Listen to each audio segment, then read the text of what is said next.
You are not going to believe what happened next. After 2 long years of fighting her and her corrupt little HOA committee, after she brazenly moved her entire life and her collection of tacky flamingo garden gnomes into my pristine, private boathouse, I finally broke. But when I broke her. I didn't just call a lawyer. I didn't file a complaint.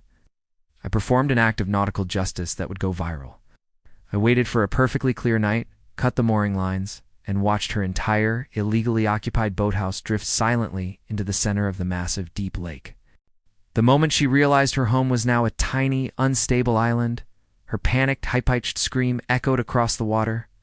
She called the police, crying and screaming that I had committed an act of devastating domestic terrorism. But the police? They just showed up to ticket her for illegal occupancy. This is the story of the Great Boathouse War. Welcome back, drama junkies. You know the drill. If you hate entitled Karens, if you hate corrupt HOAs, and if you love seeing total, crushing revenge, then you are in the right place. Before we dive into the total, unhinged chaos of this lakeside dispute, smash that like button. We're aiming for 10,000 likes on this episode of pure, unadulterated justice. Hit subscribe and ring that notification bell, because this is just the beginning of the Boathouse Butcher's reign. Let's get into Chapter 1. The setting for this epic tale of property law and petty tyranny is Willow Creek Estates, a sprawling, deceptively tranquil community wrapped around the largest private lake in the state. Our protagonist, let's call him Alex. It's been a fortune to secure a prime lot with a custom-built luxury boathouse structure meticulously designed to house his restored classic Chris craft and act as a peaceful waterside retreat.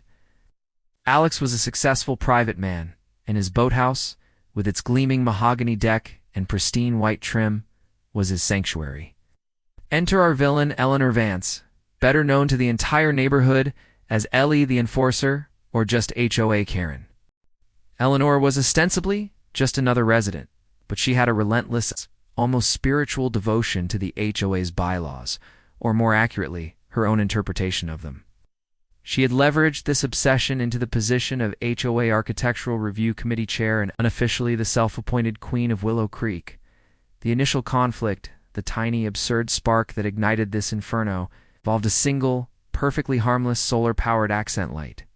Alex had installed a low-profile, brass fixture on the side of his boathouse, deck a light that cast a soft ambient glow to aid in docking after dark. It was, by all reasonable accounts, a safety feature. The HOA bylaws permitted standard navigational and safety lighting, and Alex's light was clearly in this category. But to Eleanor, it was an egregious violation of the Aesthetic Uniformity Clause, Section 3, Subsection B, Line 12, which, she claimed, prohibited non-original, unapproved, external illumination devices. The first violation notice arrived on Alex's door, a 3-page single-spaced document citing case law that Alex was pretty sure she'd just printed off Wikipedia. Alex, initially bemused, politely contested the fine, submitting the light's specifications and a letter from the manufacturer detailing its safety classification. This was his first mistake. By engaging reasonably, he signaled to Eleanor that he saw her as a reasonable person. Eleanor didn't want compliance. She wanted submission. She rejected the appeal, doubled the initial $50 fine, and imposed a new failure. To comply, administrative fee of $150. The light must be removed within 72 hours, or daily fines will commence.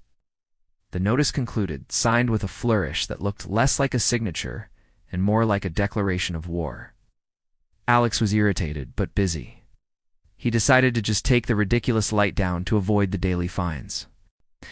As he was removing the fixture, Eleanor was across the cove on her own deck, watching him through a pair of powerful binoculars. When he looked up and saw the cold, satisfied smirk on her face, he felt the first cold shard of genuine animosity. This wasn't about the light, it was about power, and the boathouse was only just beginning its role in this drama.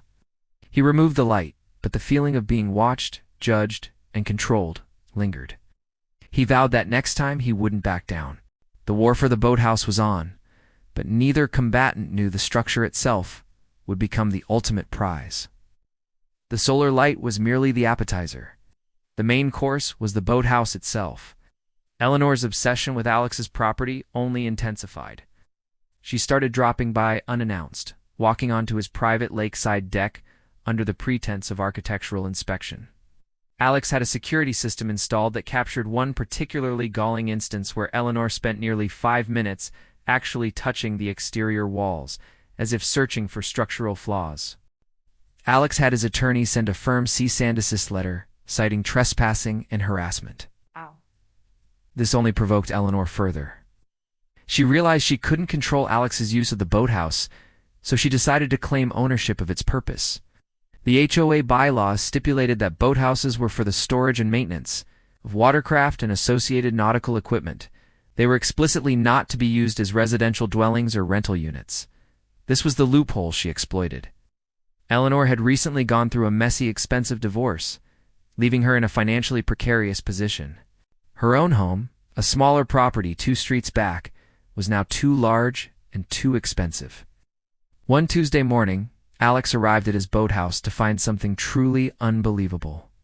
Not a fine, not a warning, but an entire U-Haul truck parked precariously close to his driveway. Standing next to it, directing 2 very confused movers, was Eleanor. She had somehow managed to get the HOA to approve a last-minute emergency storage waiver. Her claim?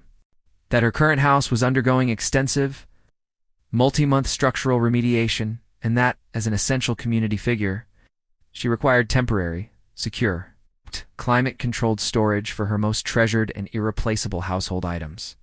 The waiver, which Alex later learned she had forged the vice chair's signature on, authorized her to use the interior storage locker of the boathouse. What she was doing, however, was moving a king-sized mattress, an antique china cabinet, and 3 dozen boxes marked Karen's keepsakes onto the actual upper deck. When Alex confronted her, she simply waved the fraudulent waiver and pointed to a hastily scribbled sign she had taped to the door. HOA authorized temporary storage, do not disturb.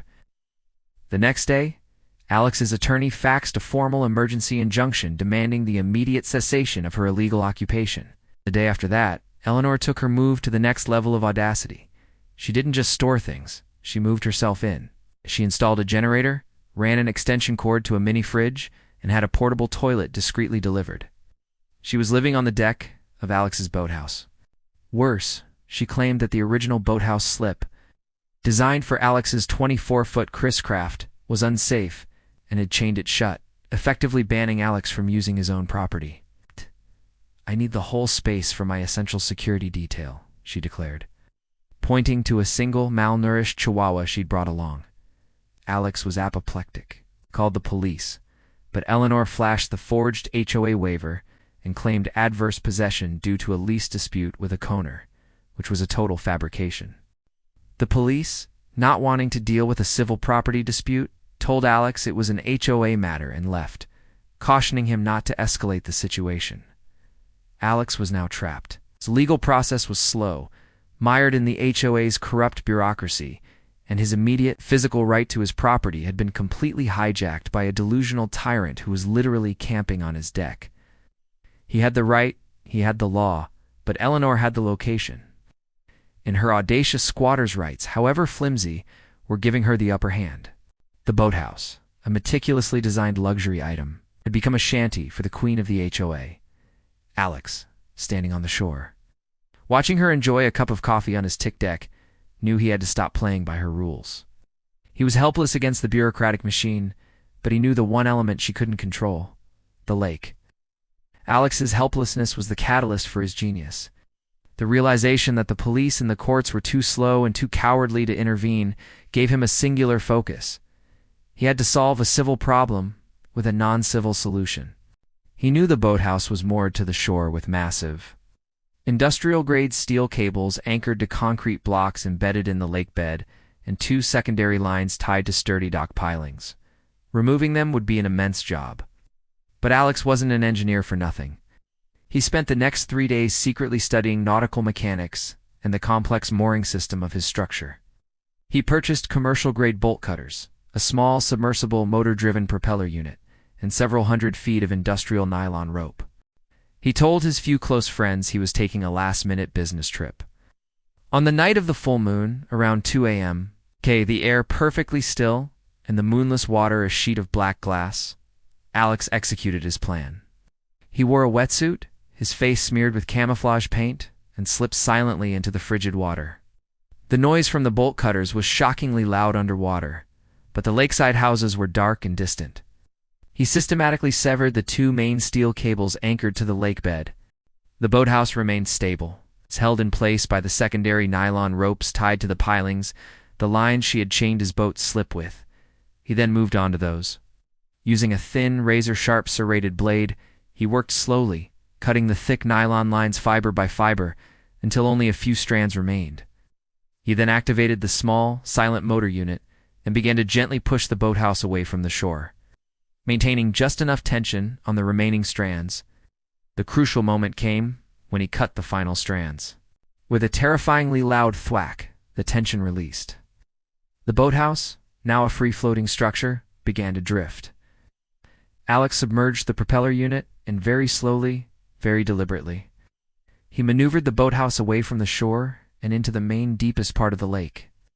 He tied the now free-floating structure to a commercial fishing buoy he had pre-placed miles out, deep in the lake, securing it just enough so it wouldn't drift further, but definitely not enough for her to get back to shore. He then swam back, changed into dry clothes, and drove to a neighboring town's hotel. He left no trace. At dawn, Eleanor awoke to the distinct lack of a view of Alex's house. Instead, she had a 360-degree panoramic vista of open water. The realization hit her like an icy wave. She was adrift. Her screech, a sound of pure, unadulterated panic, was the sweetest sound Alex would never hear, but the police reports would later detail it as a noise consistent with a dying animal. She frantically called 911. The dispatcher, confused by her claim of "my house is gone, the water stole it," dispatched a Marine patrol unit. When they arrived, they found Eleanor sobbing uncontrollably on the deck, surrounded by her soaking wet flamingo gnomes. She pointed a shaking finger toward the shore. "He did it. Alex did it. He committed grand theft property." The Marine patrol, however, had to deal with the immediate problem: an illegally occupied, unmoored structure in a commercial navigation lane. The victory was immediate. The Marine patrol ticketed her for operating an unregistered, non-compliant, unauthorized floating residence in a restricted area. The boathouse was towed not back to Alex's lot, but to the county impound yard. Alex, reading the reports from his hotel room, just smiled. The primary objective was achieved. Eleanor was out, humiliated, and the boathouse was secured, awaiting official reclamation. The fallout was swift and spectacular. The towing incident, involving a screaming woman in a soaked dressing gown being hauled off her floating living room by the county sheriff's Marine patrol, was too bizarre to ignore.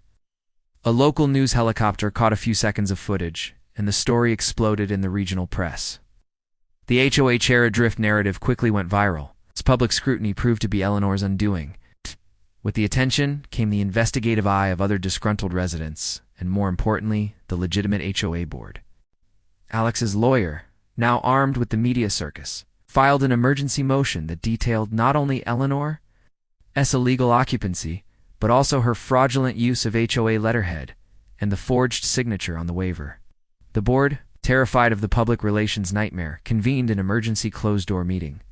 The result was a total crushing defeat for Eleanor. The board, attempting to distance themselves completely, immediately relieved her of all her HOA duties. But the real payback came from the property side.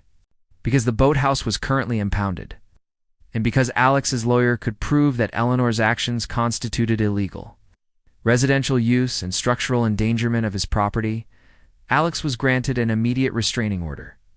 This order not only barred Eleanor from coming within 500 feet of Alex. The long-term aftermath was a quiet victory, but the final move Alex made cemented his status as a neighborhood legend and Eleanor's ass as a cautionary tale. Once the boathouse was back in place and pristine, Alex didn't just move on. He ran for and was elected to Eleanor's old position, the Architectural Review Committee chair. It was a purely strategic move. His first official act was a masterstroke of bureaucratic revenge. He drafted a single, elegantly simple new bylaw, which he named the Alexandria Evasion Amendment in her honor. The bylaw, which passed unanimously with a sigh of collective relief from the remaining board members, stated, "Any structure designed and approved solely for the storage or maintenance of a watercraft shall be fitted with an emergency Tamper-evident GP assembled homing beacon, and any unauthorized or permanent alteration to its mooring system shall result in an immediate, non-appealable fine of $10,000 and the permanent revocation of all HOA privileges for the offending party. It was an airtight, perfectly legal, and permanent legislative block against anyone ever pulling an Eleanor again. But the true final and exquisitely satisfying revenge came 31 days after the Boathouse incident. Eleanor had failed to claim her abandoned personal property at the county impound. Alex took possession. He didn't sell it, he didn't donate it, and he certainly didn't keep any of it. He took her enormous collection of over 50 tacky pink plastic flamingo, garden gnomes, Eleanor's absolute pride, and joy, and he orchestrated a public disposal. He arranged them all neatly on the upper deck of his restored boathouse. Then he invited the neighborhood over for an informal HOA sanity celebration, as everyone watched. Alex took a baseball bat and systematically demolished every single one of the plastic birds.